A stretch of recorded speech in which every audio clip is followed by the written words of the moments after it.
పహల్గాం ఉగ్రవాద దాడిలో 26 మంది అమాయకుల ప్రాణాలు తీసి తన పైశాచిక ఆనందాన్ని చాటుకుంది పాకిస్తాన్. అయితే ఆపరేషన్ సింధూర్తో ప్రతీకార దాడి జరిపి పాక్కు పీడకల మిగిల్చింది Bharat.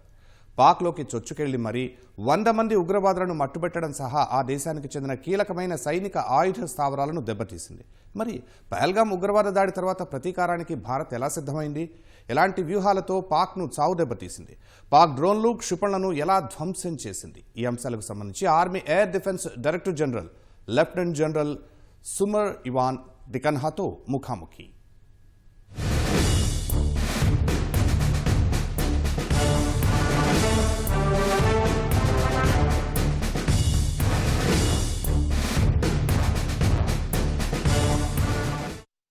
Thank you, General Dikona, for coming to the podcast.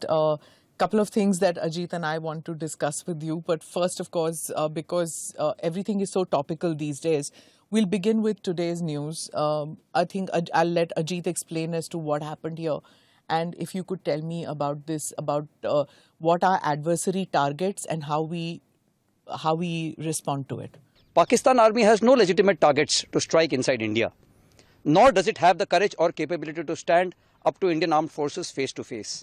Hence, it uses terrorism as a national policy and resorts to unmanned aerial weapons launched from its own soil. Drones and long-range missiles were launched and fired from his own territory, which were his mainstay.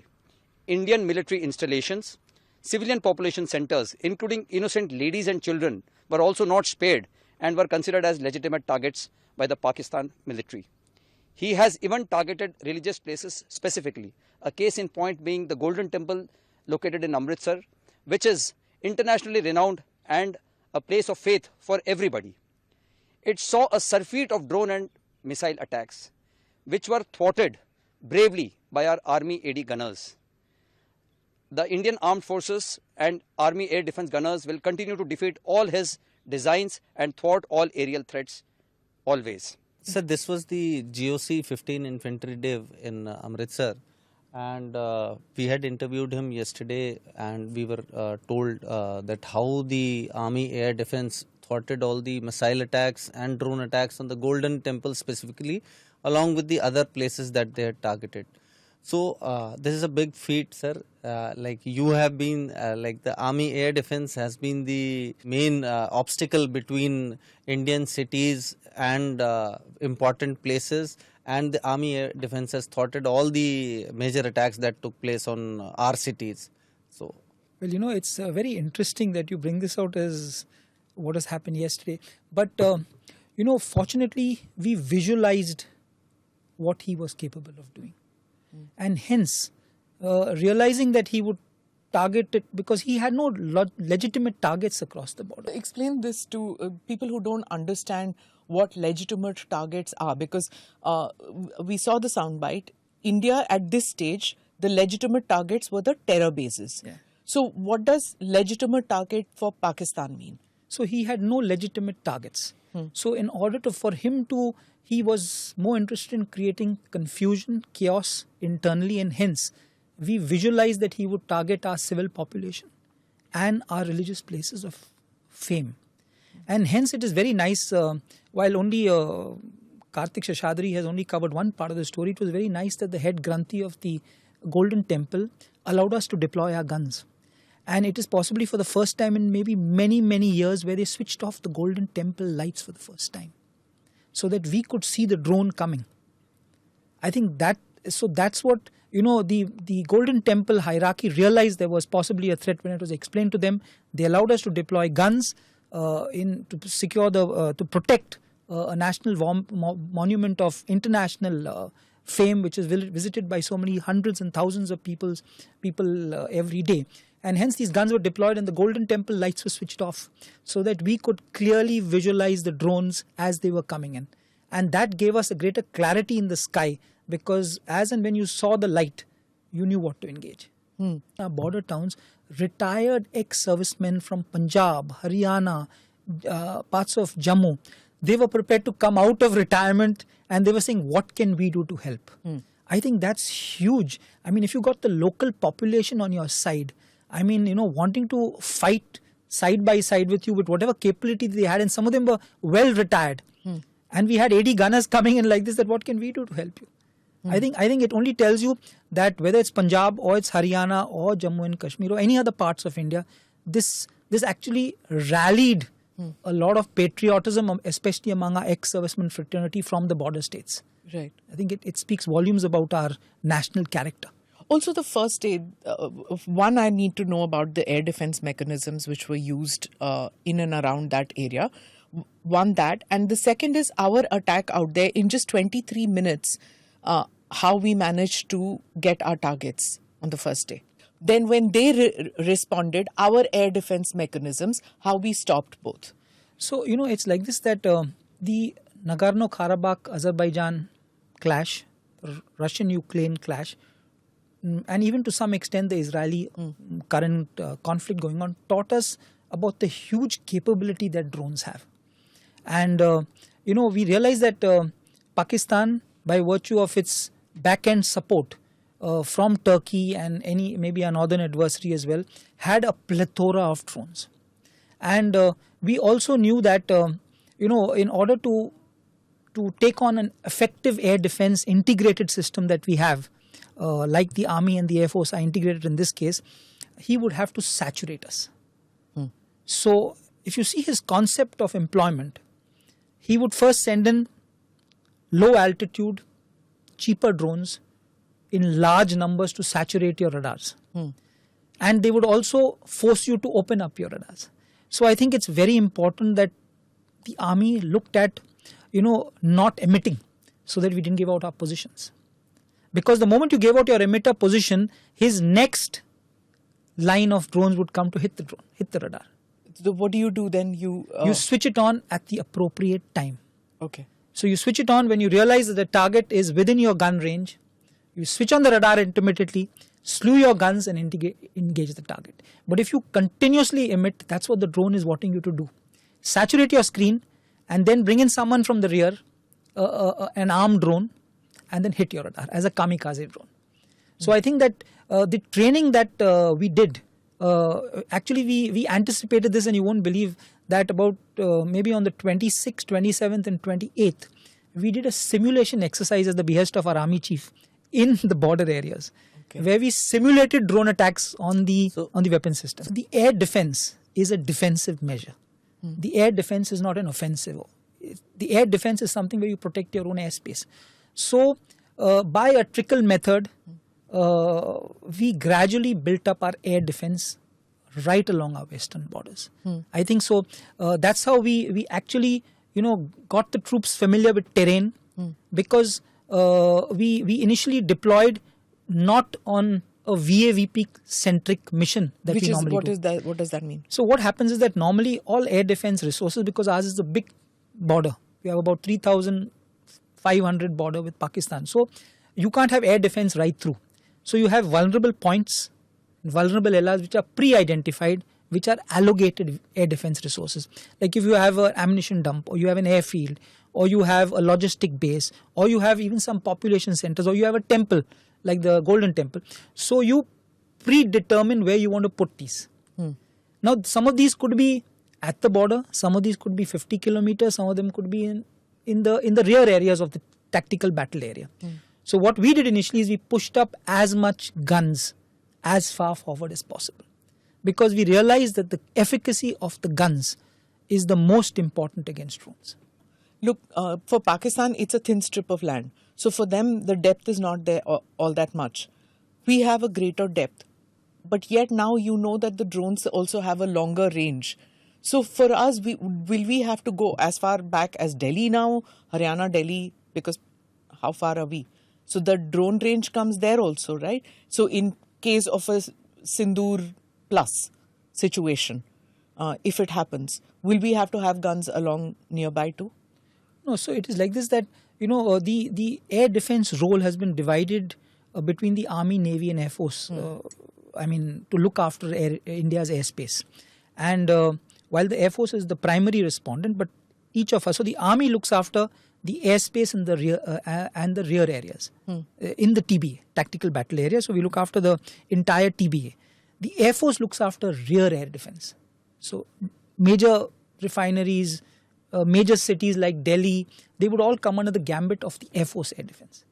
So, assuming that you have an effective identification system in place, like a good radar system in place, which is capable of detecting these drones, and you have a reasonably good engagement in a couple of tiers of defense. So you have a gun system on the first tire, maybe at 3 kilometers, then you got something at 10 kilometers, and then you have a leaker which comes through to be very unfortunate.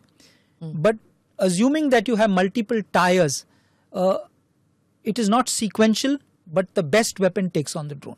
So I don't think there is fear to areas in depth. I think the air defense of the country between the Air Force and us proved that in the 2-3 days of conflict, in spite of the huge barrage of drones that came pan-western borders, we have not really had civil casualties. But they did use not just cheap drones, they used Barak, Shapar and the others too, right? So how did we take those down? So, it is like this that... And who did? Yeah, so every weapon system, whether it's a gun or a missile, a V-SHORAD, a shoulder-fired missile, or the Akash indigenous weapon system, or the MR-SAM, they all have a certain altitude of operation. So, like the guns have an altitude of between 1.8 to 2 kilometers. And then you have the V-SHORAD, the next level, go up to 3.5 kilometers. So, then you have the Akash, which can go up to 18 kilometers. The MR-SAM, which goes up to 14 kilometers. The S-400 goes up to 18 kilometers. So, depending on the target which was being picked up and the cost, I mean, you realize if a plane is coming, then it's the S-400. If it's an AVAX, it's an S-400. If it's a smaller drone like a UCAV, then an S-400 would be too expensive to use. So then you use the MR-SAM or use the Akash, and it still comes closer, then you use the gun. And so the altitude of ingress decides the best weapon system. And in an automated system like the Akash that we have currently, it's a fantastic system. It is still in the process of rolling out, but it has a system of, between the ISCCS of the Air Force and the Akash of the Army, it ensures an effective effective weapon allocation. Akash Tir and ISCCS combined together, like the controls of an S-400 can be directed by an army officer, and similarly, if an army Akash has to be fired at some target. The S-400s is completely ISCCS controlled. Okay, sir. Because the cost is so high, and it provides more of an area air defense. So that is predominantly with the Air Force. This time we had the Akash and all the weapons below Akash under the control of the Joint Air Defense Control Center of the Army Air Defense. Yeah, so that's where the Akash is based. That's the heart of the Akash system. This is the ISCCS. So we have rolled out Akash. In fact, the complete translation of the ISCCS picture to the tactical battle area is through the Akash. It's a most fantastic system where you have a centralized picture defining what is enemy targets, and it comes down. And it goes down right as far forward as the weapon end. The Air Force has its surveillance radars coming from the front. We have our radars coming, which are smaller ranges, coming from the lower end. And this fusion takes place. It's a multi-fusion sensor fusion of data which takes place. And that's how you get a recognized air-space picture. So that in that recognized picture, you're clearly told that this particular set of aircrafts are enemy aircrafts. This helicopter is an enemy helicopter. The next concept that we are looking at is, while this is a centralized system, how do we look at centralization by incorporating distributed networks? Distributed networks is giving you a flexibility that wherever the least distance, it's a plug and play model into the automated system. So you get into a system, into the Akash seat, plug and play it. If you have a dronal attack, it joins the system. So it's the next system. So that gives you tremendous redundancy. It gives you tremendous situational awareness. And especially because drones coming in, imagine if the drone picture has to go all the way to the ISCCS and come down. Although it's in milliseconds, you can't have so much of allocation done. Well, as if the front command post does it, then he passes instructions to everybody that you got a drone attack coming in, take it on. So the VR SAM and the QR SAM, tell me, were they used? We've seen pictures of that. So were they used? How are they used? Were they effective or not? So the MR-SAM was used, yes, definitely by the Air Force. The Pichoras were used by the Air Force. Are they now battle ready, all these systems? It's the first time I'm presuming that in a conflict that they were used. So, it is like this, that the rollout of the system was complete in north of Jalandhar. South of Jalandhar, the system was in the process of rolling out. So wherever it was completely rolled out, it was extremely effective. Whereas in the process of rolling out, the training was also being done simultaneously with the equipment induction. And so we used the old system and the new system concurrently. So the old system was a little more time consuming. It had its time delays. The new system is absolutely in milliseconds. So we used concurrent systems to ensure transmission of data to engage. And these are both indigenous? The Akashseer is completely indigenous. The IACCS is completely indigenous. DPSU Bell is the person who has integrated this whole concept pan-India. So every corps has adequate every corps has a JDC, that is a Joint Air Defense by the Army, and it has got multiple command posts at each level to take this picture right down. Now the Army Air Defense is also being credited for being the slayer of the Chinese and Turkish pride, because all their drones, everything that were sent, the Pakistanis were sending, they've been defeated in a big way by the Army Air Defense and the other forces engaged in this. Can you tell us, sir, how many of them came, what types of drones, big, small, the payloads that they were carrying, and how many numbers we have destroyed? A large number of drones which fly a little low, and they were effectively brought down.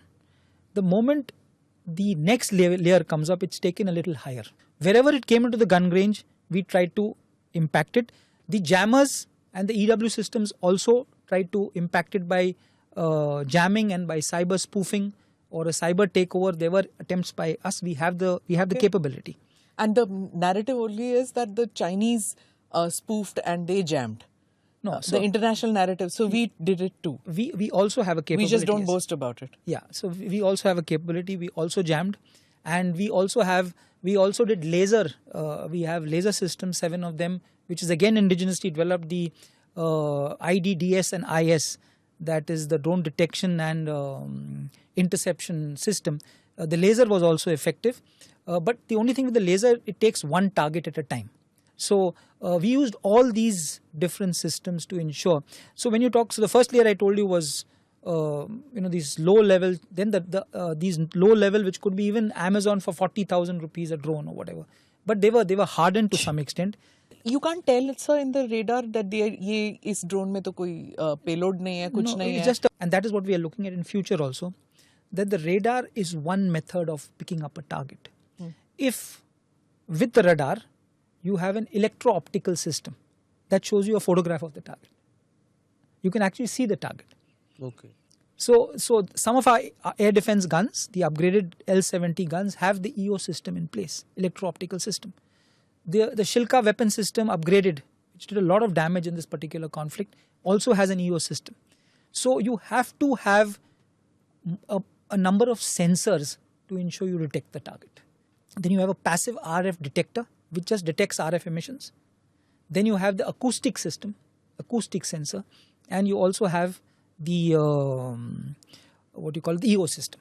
So a complementarity of these 4 sensors is very important to ensure you can detect. How much did they learn from the Hamas conflict to send these drones? Is that kind of what the Hamas did to Israel? Is that the same tactic that they used, that just saturate us with drones? Yeah, but in the Hamas conflict, they actually had human beings flying in. Okay. So you had about 1,300 Hamas flying in on the first day.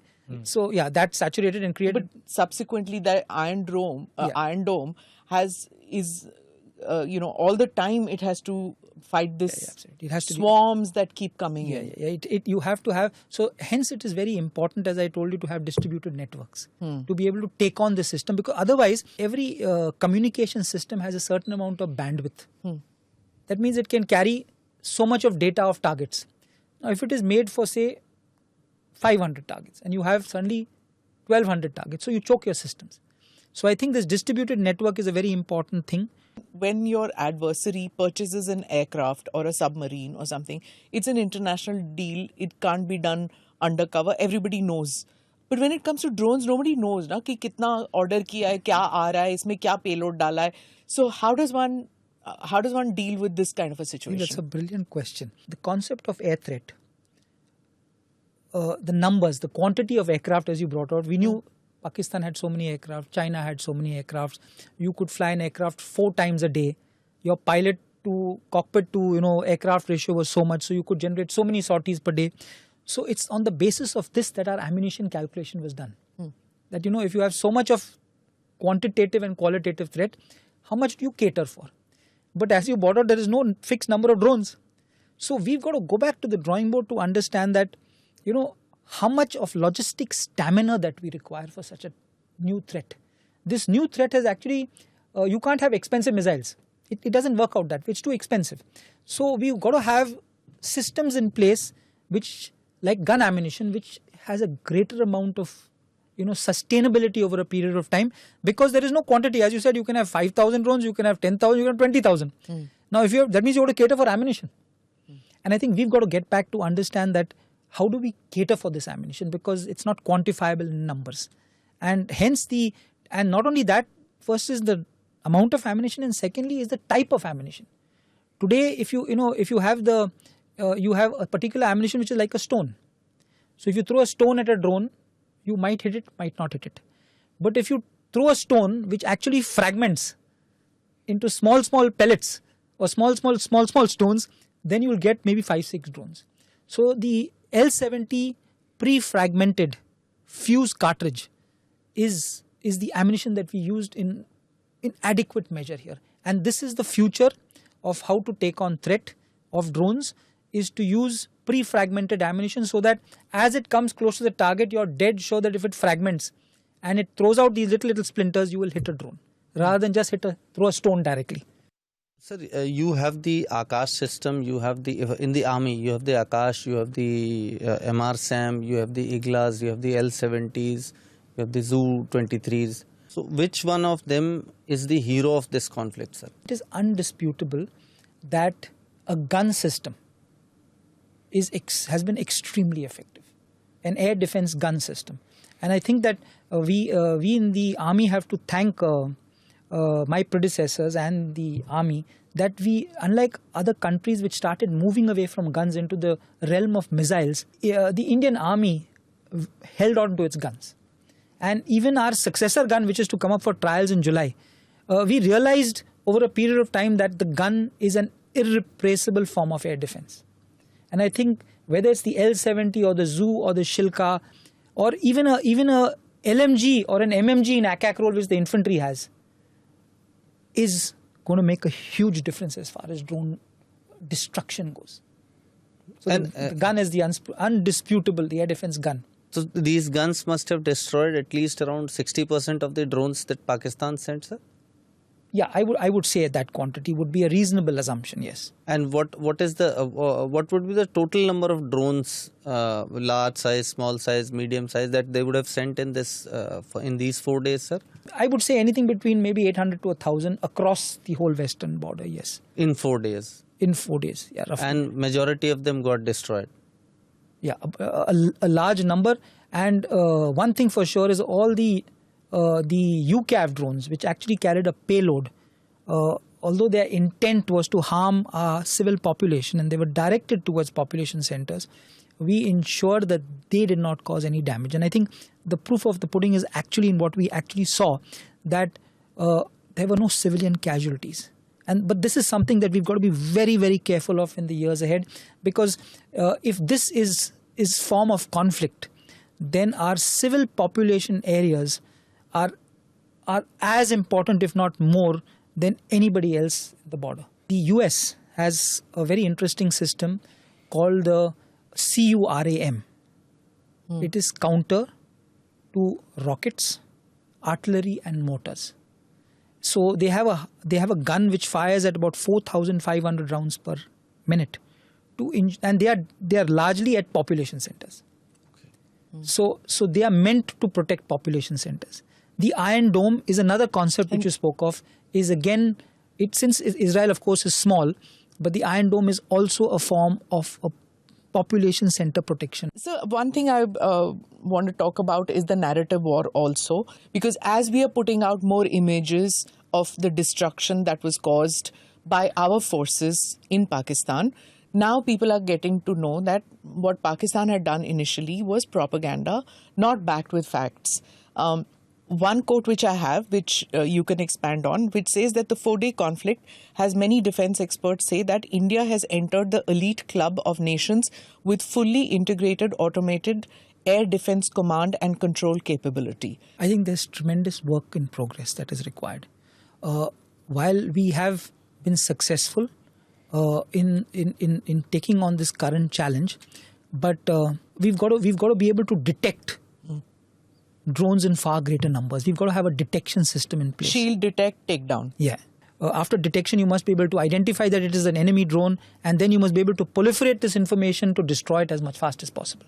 I think that is something that we've got to work on, so that you can make sure that you bring them down in as many numbers that come. A very, very minuscule number, if any, get across, if you've got a couple of layers. We've got to have the Akash Tir play out. Akash Tir has not been configured in the drone domain, the drone warfare domain. So you've got to look at how does drones management systems work. The Akash Tir is largely for aircrafts, helicopters, and for UAVs of bigger types like the Searcher and the Heron and the TB2 and all that. But when you talk about smaller drones, the system has just been put through its first test. But we got to strengthen it. We got to have greater amount of sensors involved in it. We got to have types of sensors involved in it, and then be able to disseminate this information as quickly as possible, so that our interdiction and destruction of this threat is as far forward as possible. Is the adversary doing the same? Would be. I'm sure. Okay. I'm sure. After all, if you see today between Russia and Ukraine, this catch-up game is on a daily basis. So you find one day the Russians claim a huge success with their drone capability. Then the Ukraine comes in with some newer capability.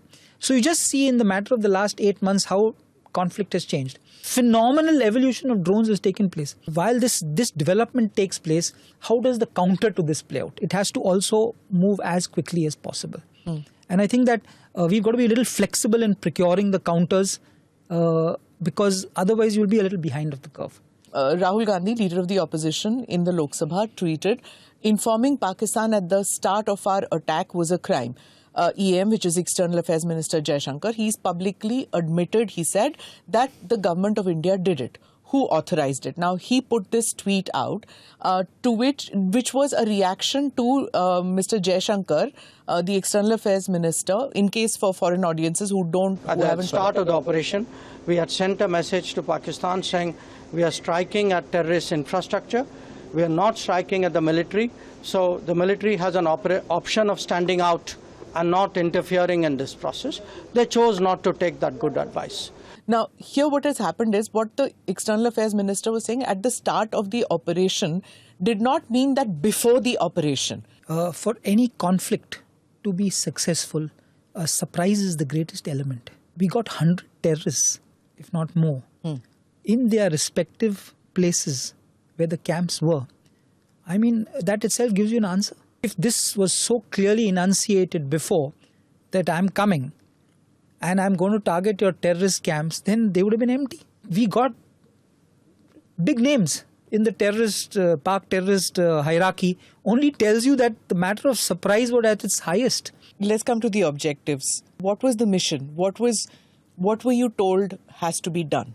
As an DG-AD, I was told to provide air defense. The forces that were told to respond proportionately in as minimum collateral damage being provided, no harm to civil population or religious places, so that what caused us pain, what caused 26 families pain, if not more, directly or indirectly, that is actually avenged. Pakistan has said that they used their Chinese fighter jets. They have said it openly.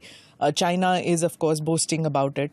And, till recently, international media reports were always that Chinese technology is reverse technology. Their aircraft was a butt of all jokes, whether in America or Europe, from the defense manufacturers to the media reports and all.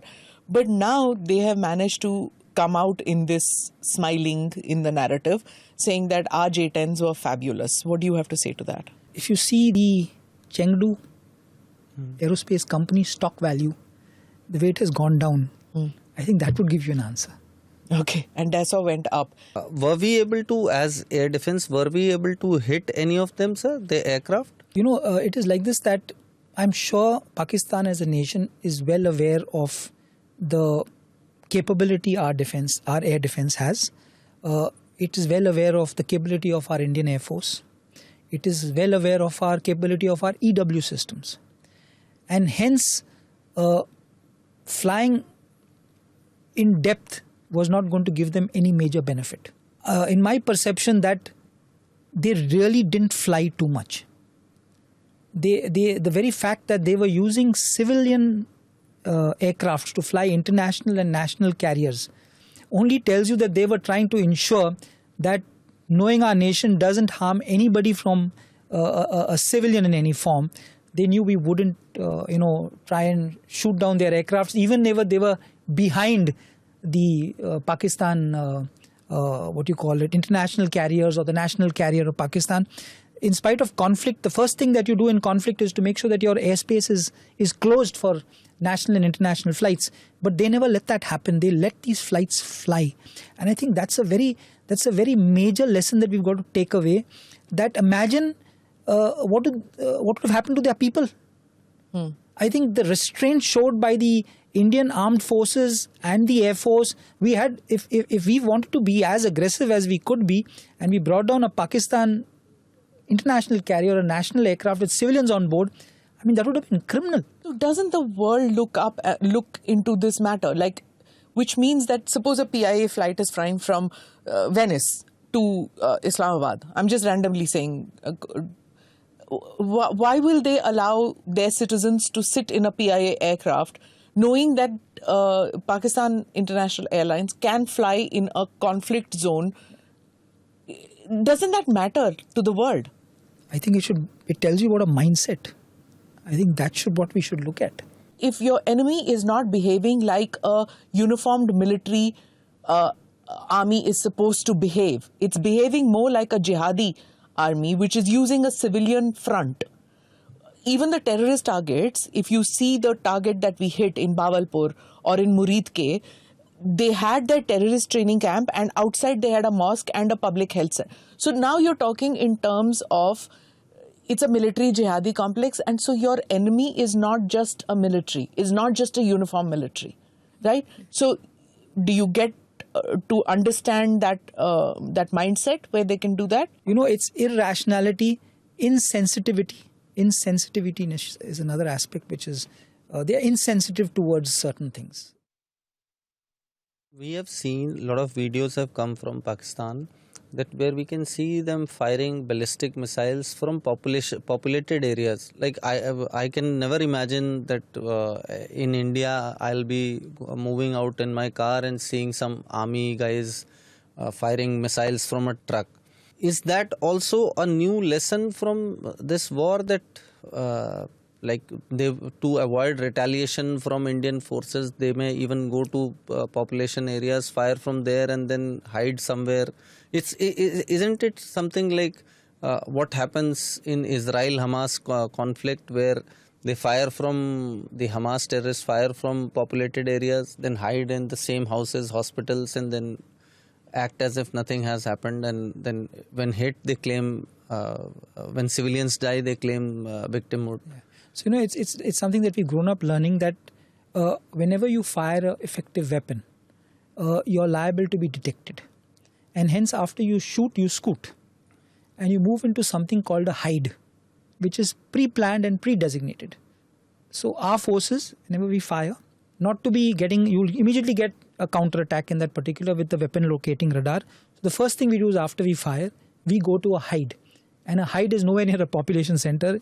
But this is something that, yes, Pakistan gets into population centers. I mean, what do you do?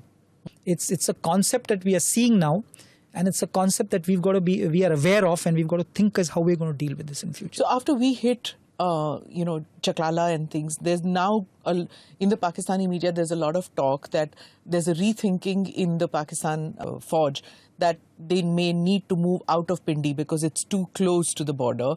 And at the same time, they have made it clear that हम बलोचिस्तान पे attack नहीं करेंगे, हम KPK पे नहीं attack करेंगे. I would just like to say that India has an adequate arsenal of weapons to take on Pakistan right across its depth. From its broadest to its narrowest, wherever it is, the whole of Pakistan is within range of. So we are absolutely capable from our borders or even in depth, where we can take on the entire Pakistan. And the GHQ can move from Rawalpindi to KPK or wherever they want to move, but they are all within range. Okay. So they'll have to really find a deep hole. Yeah, something really deep. And even not just our striking range, sir, even our defending range is wider than Pakistan, with the S-400 coming in 400 kilometers plus. So that's not the... Did you see the entire crowd in India? Everybody on social media, S-400. Kahan hai S-400 ka picture? Kahan hai? Where did we strike? So tell me about that. The impact of this time in this 4-day conflict, of all the imagery that has come out. So everything backed with facts. How much does that play? How much impact does that have on the forces also and on the enemy?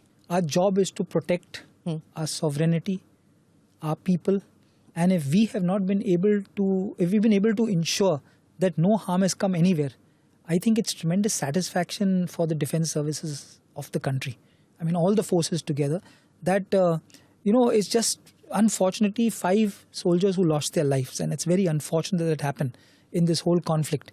So I think that the very fact that we've been able to protect our motherland from this onslaught, which was aimed at causing a lot of problems in population centers and in our cantonments.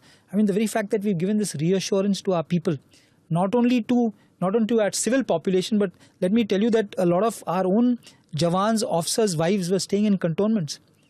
And they were also equally concerned about these drone attacks. And the very fact that we ensured that this did not manifest in any casualty, I'm sure it not only made the soldier feel proud, it made the families feel proud, and finally the population of India feel proud. I think that's the takeaway. Another thing which people have is like, itni jaldi kyun khatam kiya? Lots of people saying, why did we end it so quickly? And why are we all the time saying we hit because you were going to hit us?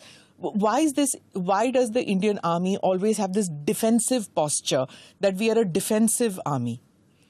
I think that the way India is growing as a nation, it's a responsible nation. It realizes that with economic growth comes a certain amount of responsibility. And with that responsibility, we put restraint on ourselves. And I think that's the major takeaway. It's not that why did we stop? I think responsible nations, progressive nations, economically stronger nations put self-imposed restraint so that we know when to put a halt to things. Just wanted to ask you about your Corps of Army Air Defense, sir. Now, I've been covering defense for the last 22 years, sir. AD was never at the forefront of war. How do you see the role expanding in near future, and how the importance of AD has gone up, sir? While Army Air Defense were always looked as an important combat support arm of the army, but we always felt that the decisive factor would be, with the armored corps and the artillery and the mechanized at some stage. But with population densities having increased, with obstacle-ridden terrain having increased, and with an RMA, a revolution in military affairs, bringing in drones and changing the concept of air threat, I think that the Army Air Defense or the air defense has undergone a whole, a rethink as to how this threat will manifest. And I think that is how Army Air Defense is. The people have realized that without a strong air defense, I mean, if you can't protect your own airspace, then if this is safe, then you can go ahead and achieve what you want beyond that. So the roles are very defined, but I think this particular change in drones and UAVs and whatever UCAVs has brought into the fore that air defense and EW make a huge battle-winning combination wherever you want to field them. It's the government called it an impenetrable wall. The statement was India's air defense systems, combining assets from the Army, Navy and primarily the Air Force, performed with exceptional synergy. These systems created an impenetrable wall, foiling multiple attempts by Pakistan to retaliate. So it's a lot of responsibility also on you now, because we are still in Operation Sindoor is still on. So to keep that impenetrable wall still stationary and working, to keep that on is a great responsibility still. Yeah, so we are continuously looking at where are the possible gaps, what could be our vulnerabilities, which particular part should we strengthen, how should we deploy and strengthen that particular aspect. So, it's work in progress. It's improvement in progress. It puts a greater responsibility as the Director General of Air Defense to be able to reassure the people of our country that we are there to ensure that, I don't know about an impenetrable wall, but we'll try and do as much as we can to ensure the protection of our motherland and the airspace is protected. We talked about the religious places that the Pakistanis were trying to hit. Golden Temple was one where they were trying to hit. Now in north of Amritsar is Vaishno Devi.